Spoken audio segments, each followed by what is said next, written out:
As the Walt Disney Company ramps up its promotion for their 2025 release of Snow White, the live-action remake based in part on the classic 1937 animated film that catapulted the studio's prominence around the world and cemented their place in the hearts and minds of generations of entertainment viewers. More is riding on this film than merely box office returns. And with that rapidly mounting pressure, it appears the studio has taken action regarding its young starlet and her seemingly never-ending series of controversies. Let's talk about Rachel Zegler's reportedly dwindling media appearances and how she might not in fact be the fairest of them all here on That Park Place. The news just doesn't seem to stop around here. And Vash, we got two things we can do. One is an update, or the other is an embarrassing thing that a Disney starlet has done. That kind of gives it away, doesn't it? Which one do you want to do? I'm guessing that's going to be a Rachel Zegler type moment right there. It is. Look at that. There you go. Rachel Zegler, Disney cancels UK Snow White premiere amid backlash and fears of negative Rachel Zegler press will limit her to tightly controlled press events. I would say that is the right move. Whew. Please, if I was the person in charge of getting Rachel Zegler to promote this film, I would say awareness of the film is at a fever pitch. There's so many people that are very aware of this film, and young Miss Rachel Zegler is doing her part to make sure that everybody knows just what her thoughts are on all the people who are aware of this film. Vash, why is she so mean? I don't know why she's so mean, but I mean, this really follows a good media strategy. It's hide your star in order to ensure box office success. This is good. This is going to be just fine. I'm sure this is going to make $1 billion at the box office because, like you said, Jonas, everybody knows about it, but do they like knowing about it? That's the thing.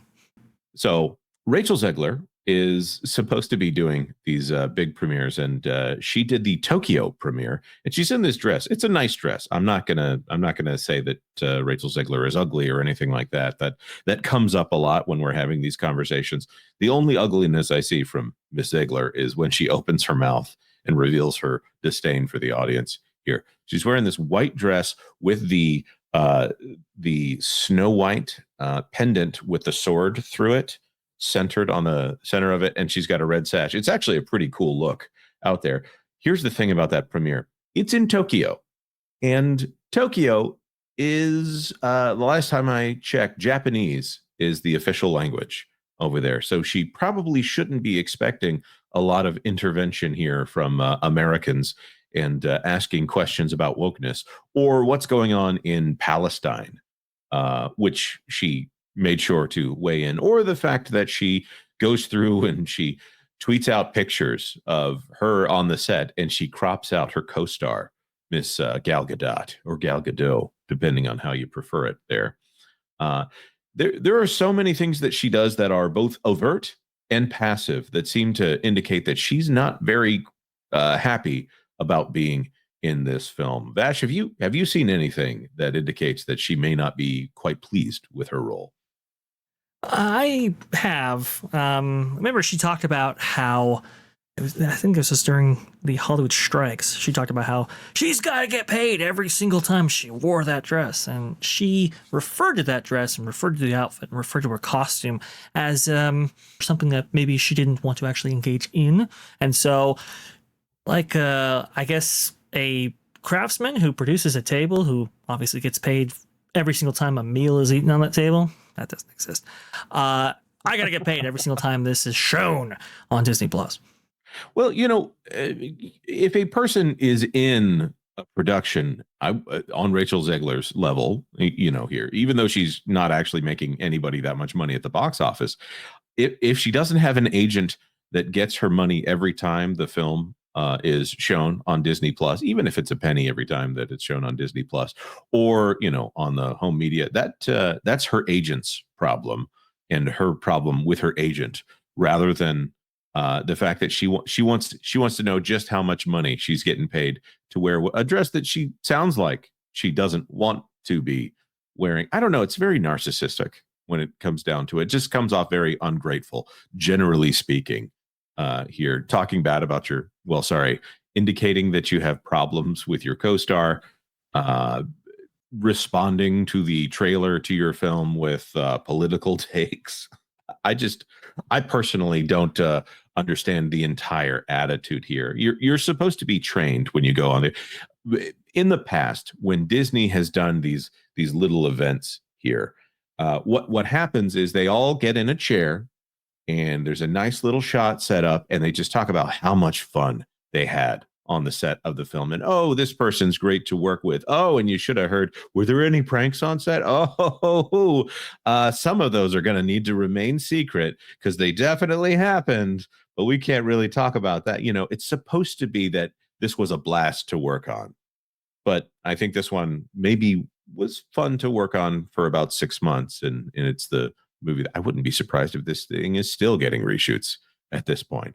I wonder if there really were no dwarves in the original version of this, and then they actually inserted some less than stellar quality dwarves into this. But we need to get to the story at hand. Vash, do you know what's going on in or not going on in the UK?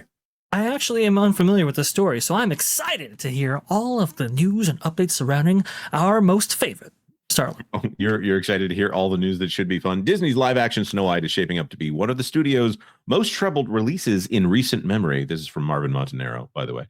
And now a major red flag has appeared. Her name is Rachel. The company has canceled its planned Snow White UK premiere, reportedly due to concerns over backlash and controversy. Instead of a star-studded event in London, Disney will hold a small number of tightly controlled press events, an unusual move for a film with a $200 million plus budget and massive marketing campaign. I think that $200 million figure may not be accurate. I'm just throwing that out here. This decision suggests that Disney fully understands how negatively the film has been received and now is taking steps to limit the damage as much as possible ahead of the March 21st release. That's just like 15 days away.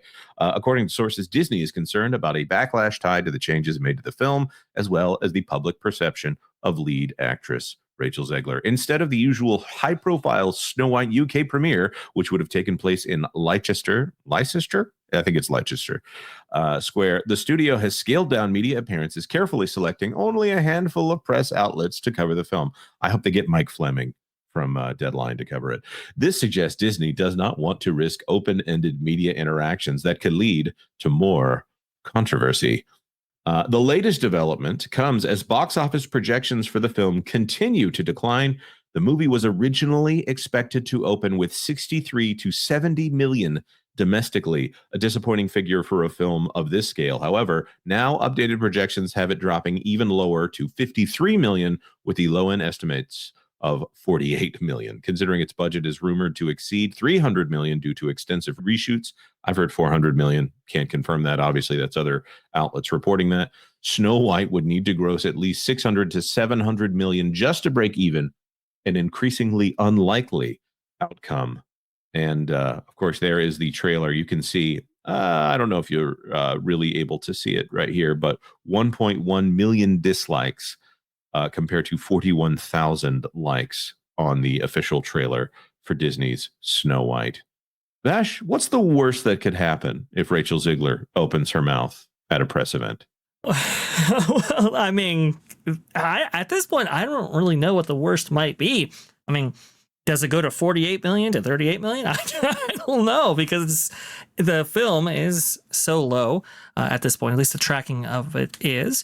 And she has already put her foot in her mouth multiple times. At this point, maybe nobody shows up to the film is probably the worst case scenario, at least for the film's prospects. For her career, I'm not sure. I will say, I've seen things from that event, by the way.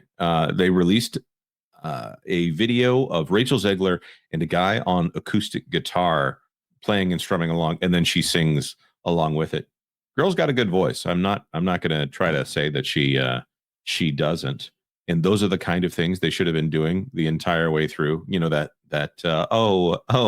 I couldn't get out here and sing this song. Oh, I wasn't prepared at all. And then, you know, coming out and knocking everybody's socks off. Of course, it's a totally pre-scripted thing like that. But instead, we have a person that they are afraid to put in front of native English speakers for fear that she's going to open her big yap and then ruin everything yet again. I'm trying to think, have we missed any other controversies out of this film at this point?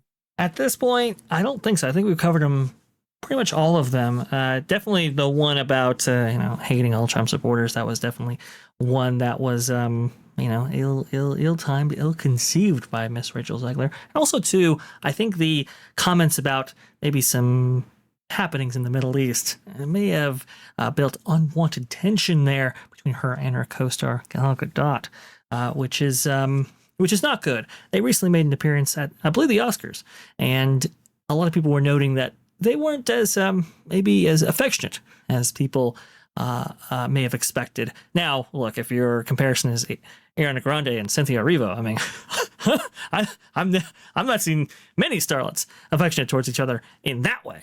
But I think certain people were looking for just a little bit more acknowledgement of the other during that event, and that's not quite what we saw, which was interesting. We also saw a very interesting walk by Rachel Zegler. That was interesting. Yeah, she's plodding her way up to the stage to try to make sure that Gal Gadot is rather tall compared to Rachel Zegler, and they really had to hoof it to get up there. It seemed like they were competing to get up on stage. Kanan Barnes here for $5. Interesting that Gal wasn't there with Rachel. No love is lost between the two of them. Yeah. Gal Gadot was a member of the Israeli Defense Force, as I think most citizens are at a certain point in their lives out there. So to have her co-star talk about free Palestine with purchase of Palestine of equal or lesser value, I think that there's probably some bad blood there. Thanks for watching That Park Plays News. For more information, consider checking out www.thatparkplace.com. And don't forget to subscribe, share, like, and send this out on your favorite social media accounts.